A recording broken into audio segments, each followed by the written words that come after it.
Hey, welcome to Amplify Growing as an Evangelist. My name is Aaron.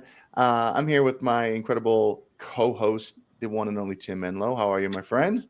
Fantastic. And excited for this episode of Amplify. We love to have guests on the podcast that can provide experience, that can sharpen other evangelists. If you're listening, maybe you're a full time evangelist, maybe you travel in an itinerant ministry on the side. Either way, we have an incredible guest today that has 40 years now of full time evangelistic ministry experience. So get ready to take some notes, whatever you want to do. Greg Hubbard is an incredible evangelist, a mentor to me, Tim as well. And so, Greg, it's an honor to have you on this Great episode to of be here, Amplify. guys. Thanks so much for having me. Excited to have you. Tim, I know you had some thoughts on some questions you wanted to pick Greg's brain on a little bit, so get us rolling. Kind of, what are some areas where you feel like Greg can add so much value and wealth of wisdom to us as evangelists? Greg, do you have any stock picks? Okay. No, hey, so one of the things for those that aren't familiar with Greg and Robin Hubbard, first of all, they operate so wonderfully in this gift of the evangelist and bless the church. They've learned how to partner with churches on this. But one of the things you'll find about Greg and Robin Hubbard is that everybody has had a positive experience with their ministry. And they have avoided conflict and they have avoided, issues, operated. Of course, integrity and humility really help with that. But Greg, would you talk for a little bit? One of the issues that sometimes evangelists have are interpersonal relationships with pastors and churches and things like that. Can you give us some wisdom on maybe some even proverbs or something that you have that have kept you and Robin from getting into those ditches and from just really leaving always with a good experience and everyone with a good taste in their mouth? Yeah, Tim, it's been one great joy in all these years is relationships with pastors.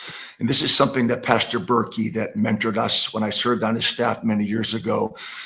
I sit in his office and he would just speak into our lives. And that when we did start traveling as evangelists, that when we go to a church, we're coming under the umbrella of that church, that leader, and not to leave them with a mess when you leave. And I think one thing that helps is just realizing when we go to a church or anyone that travels or whatever, just to walk in love and respect and just to stick with the gospel and not going with our own agenda, not going with our own, maybe what we want to see. Of course, we want to see the Lord move, salvation, spirit baptisms, healings. But we just want that church and the pastors to be refreshed themselves. And another big deal, again, I keep mentioning about relationships is pastors' kids, and not for any other reason, not to be disingenuous, but the importance of loving that pastor and his family and caring for them, not just going to minister to the people, but looking for ways in a genuine way to bless and refresh that pastor. One thing a guy told me years ago, he said, I'll never forget this. He said, sometimes you're going to go to a church and the Lord's going to bring you under an attack that maybe you've not experienced before. And the reason that may happen is the Lord's going to bring you under in that church setting what that pastor goes through on a regular basis. Wow. To give you a sense of discernment and insight. Wow. And I can remember moments being in church. As a church one time we came under a demonic attack that we've never experienced before or since. And it dawned on us in the room, this is what this pastor and wife are going through. Wow. And it could be other things. It could be being in a place and being discouraged or having a hard time keeping your focus. But I just find that the Lord wants to give us some places, discernment and sensitivity to what that pastor goes through and his wife on a regular basis, and to just bless them and to come alongside them best we can. So what would be some actionable prayer points ahead of time before you're going into a meeting with that sensitivity in mind? Do you pray a certain way or? Well, we pray always, God, give us favor at this church, because every church is different. You guys know that as you travel for so many years as well, the dynamics, the culture of that church. So for us, it's, Lord, give us favor. We all have different styles of ministry and different things. So help us to be a good fit there, and to use us and to be sensitive to the needs they have while we're there. One thing we like to do before going to a church, whatever, pastor, finding out the pastor's wife's name and finding out all their kids' names, and then doing maybe little things. Again, it's not a big deal, but we probably have contributed to dental bills and more pastors' homes than anyone. Buying kids a bag of candy, find out their favorite candy. I know it's not a big deal, but little things to let that pastor wife know that we're not just there because they're on our schedule, but that we genuinely care about them. And one big thing, and I'm sure you guys have gone through this so many times, it's listening is a big part of being an evangelist. We think of the preaching aspect, the singing, the whatever, but so many times it's sitting in a Jersey Mike's, or sitting in a Cracker Barrel and having a pastor wife share things that maybe because it's safe or leaving in a few days, but being willing to be quiet and listen to them as they share their hearts. Wow. That's so good. So much wisdom there. I know I was listening to you, Greg. I was reflecting on my state of mind, like kind of the way that I viewed being an evangelist when I was first starting just several years ago. And I think in error, often thought it was about the quality of preaching. And I love the fact that you're taking us down to the root level of like, no, it's about relationship. It's about, discerning, the gift of discernment, right? Understanding what's happening in that church, how you can partner well, serve well, come under spiritual authority.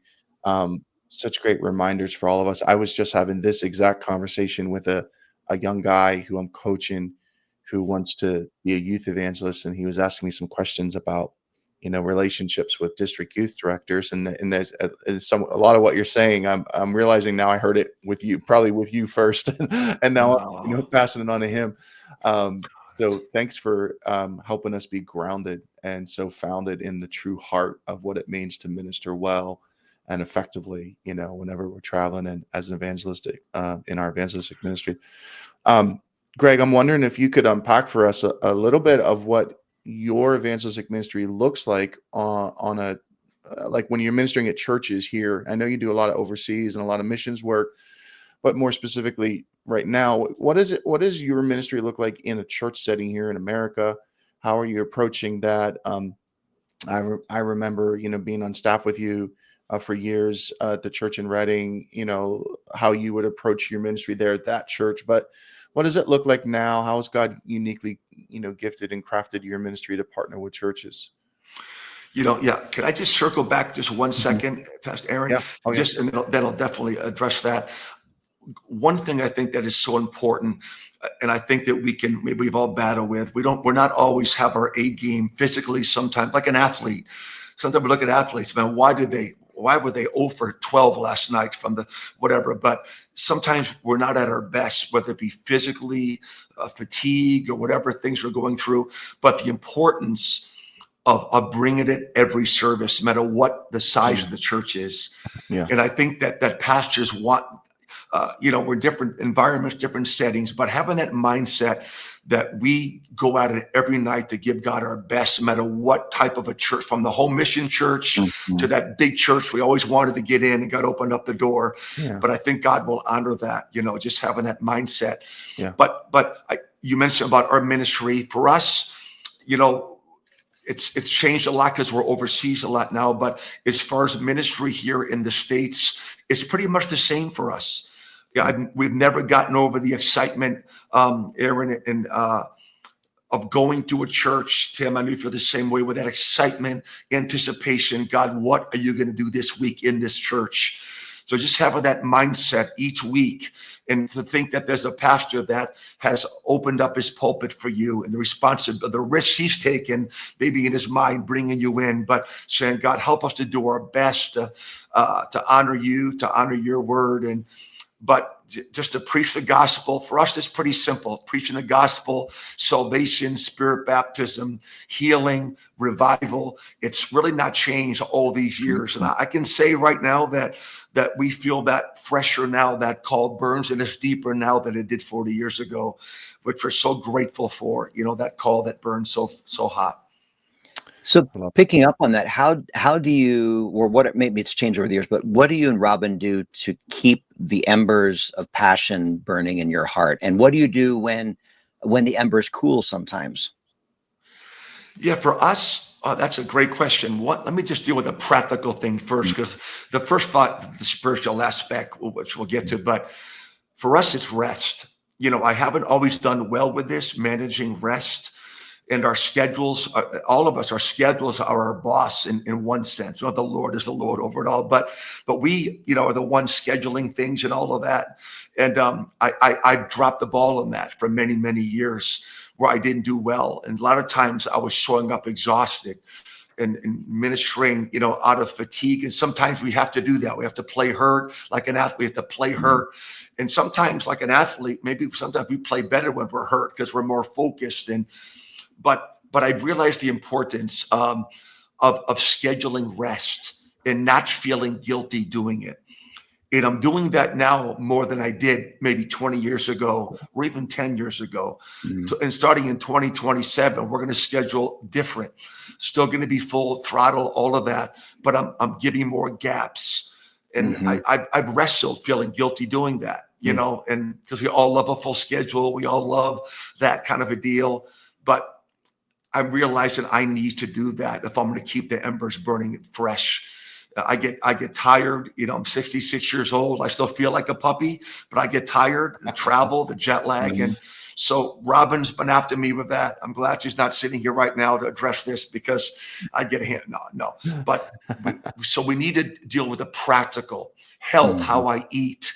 I'm not pounding down burgers at midnight anymore. I used to do that years ago, and for many years. So I eat different. I have to rest different. I have to exercise different.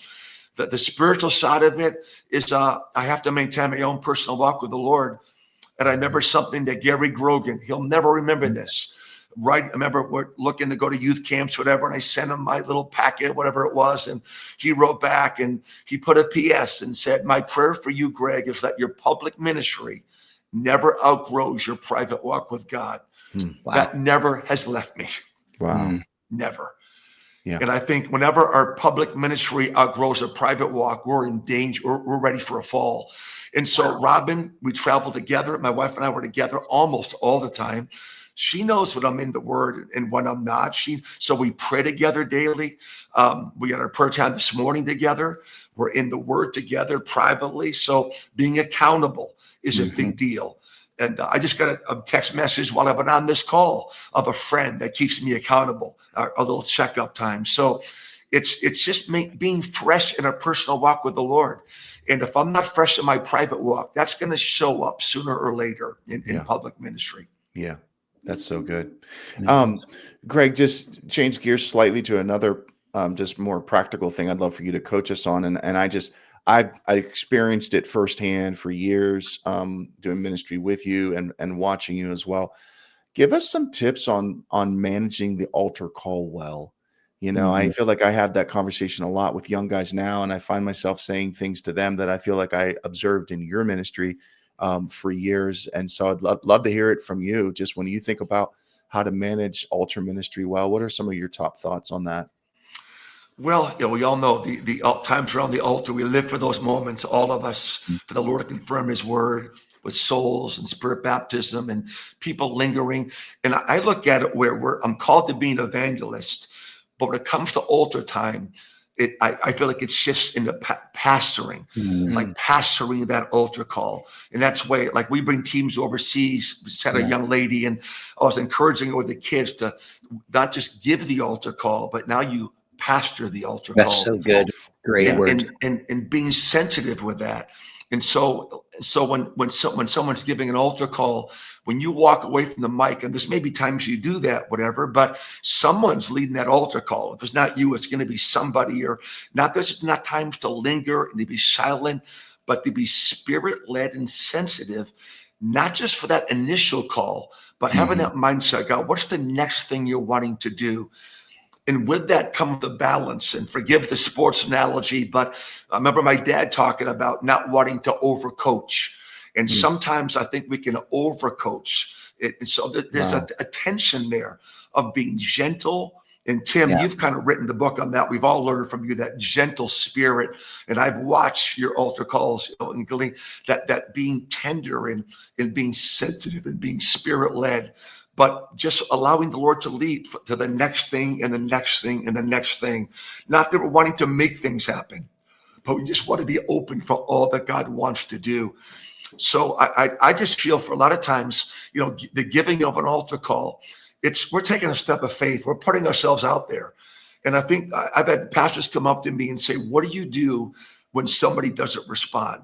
And I think that's a big fear for a lot of young evangelists, even for pastors, and because of the fear of no one responding, sometimes we throw everything in but the kitchen sink to make it a responsive altar call. Yeah. I'm going to give a call for salvation, but if you have lower back pain, come up right now. We all have lower back pain at some point, So I think there's faith involved. There's got to be faith involved in that.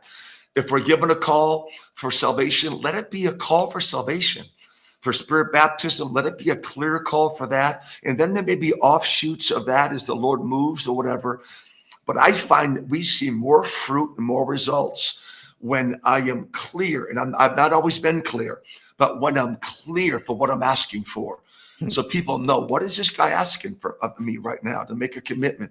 And for spirit baptism, and Tim, you see this more than any of us, I'm sure, that when it's clear cut, I'm giving a call for spirit baptism, we see more people receive at that moment than if it's a generic call. And there may be moments for a generic call. Let's just all come up, wait upon God. God might do that.